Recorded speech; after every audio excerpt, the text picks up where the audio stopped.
Hi hello నమస్తే welcome to our channel. నేను మీ anchor Charmi. So ఈ రోజు మనతో పాటు ప్రస్తుతం చాణక్య స్ట్రాటజికల్ సర్వేకి సంబంధించి ముఖేష్ గారు అయితే ఉన్నారు. ముఖేష్ గారితోనే మాట్లాడి అసలు లాస్ట్ టైం పవన్ కళ్యాణ్ గారు పోటీ చేసిన 2 స్థానాలలో ఆయన ఓడిపోవడం జరిగింది. మరి ఇప్పుడు పిఠాపురంలో పోటీ చేస్తున్నారు. ఒకసారి దాని ఎనాలిసిస్ అవన్నీ చూద్దాం. నమస్తే సార్. నమస్తే అండి. సార్, ఓవరాల్గా మనం లాస్ట్ టైం చూసుకుంటే పవన్ కళ్యాణ్ గారు గాజువాకలో అలాగే భీమవరంలో పోటీ చేసిన విషయం తెలిసిందే.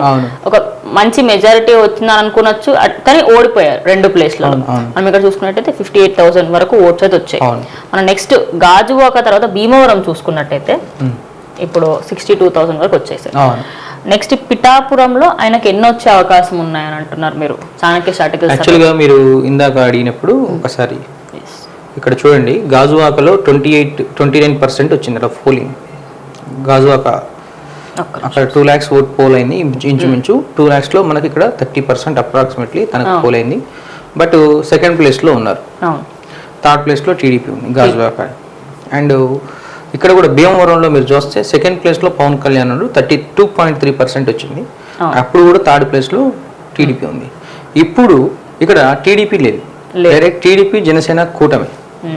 అప్పుడు టీడీపీ జనసేన కూటమి అయినప్పుడు ఏమవుతుందంటే TDP vote bank Janasena vote bank polarise అవుద్ది. అంటే ఇక్కడ ఆల్రెడీ పిఠాపురంలో జనసేన ఓట్ బ్యాంకు 18-19% పాతది ఉంది. టీడీపీ ఓట్ బ్యాంక్ ఒక 40% ఉంది. రెండు కలిపితే ఆల్మోస్ట్ ఒక 55-58 దాకా ఉంటుంది. అందులో ఎర్రర్ పర్సెంట్ తీసిన 51-52 వరకు. అంటే జరిగిన పోలింగ్ లో 52% ఆఫ్ ఓట్స్ జనసేన పవన్ కళ్యాణ్ కి వచ్చే అవకాశాలు క్లియర్ గా స్పష్టంగా ఉన్నాయి. అదేవిధంగా వంగాగీతకు ఇక్కడ 30% లోపే ఉంటాయి. 30% అంటే ఇక్కడ మీకు హార్డ్లీ మీకు ఎంత డిఫరెన్స్ ఉంటుందంటే 12-15% డిఫరెన్స్ ఉంటుంది. 12-15% అంటే మీకు ఆల్మోస్ట్ 25,000 ప్లస్ మెజారిటీ అనేది ఇక్కడ పవన్ కళ్యాణ్ కనపడే అవకాశాలు ఉంటాయి. సార్, లాస్ట్ టైం మనకి వర్మ గారు అక్కడ గెలిచిన విషయం తెలిసిందే పిఠాపురంలో. మరి ఇప్పుడు ఆయన పవన్ కళ్యాణ్ గారికి ఫుల్ సపోర్ట్ ఇచ్చారు. నిజం చెప్పాలంటే పవన్ కళ్యాణ్ ఇక్కడ పోటీ చేయకపోతే ఆయననే పోటీ చేసేవారని అందరికీ తెలిసిన విషయమే. మరి పవన్ కళ్యాణ్ గారు ఇప్పుడు పోటీ చేస్తున్నారంటే వర్మ గారి హ్యాండ్ కొంచెం ఎక్కువనే ఉంది, పవర్ ఎక్కువనే ఉంది అనుకోవచ్చు. ఆయన సపోర్ట్ వల్ల ఇలా గెలిచే అవకాశాలు ఉన్నాయంటారా? నేను ఏం చెప్తున్నాను, సపోర్ట్ ఒకరికొకరు చేసుకోవాల్సిందే. అలయన్స్ అని చెప్పినప్పుడు not only Pithapuram constituency BJP వాళ్ళు పోటీ చేసినా వీళ్ళిద్దరు సపోర్ట్ చేయాల్సింది. కానీ నాయకులు సపోర్ట్ చేసినప్పటికీ కింద గ్రామ స్థాయి నాయకులు కూడా సపోర్ట్ చేయాలి. ఓకేనా? పైన ఎమ్మెల్యే స్థాయి నాయకులు చేసినప్పుడు గ్రామ స్థాయి నాయకులు కింద సపోర్ట్ చేయలేదు అనుకోండి, వాళ్ళు వచ్చి ఓట్ బ్యాంకు తీసుకురాలేదు అనుకోండి, ఎఫెక్ట్ పడుతుంది కదా.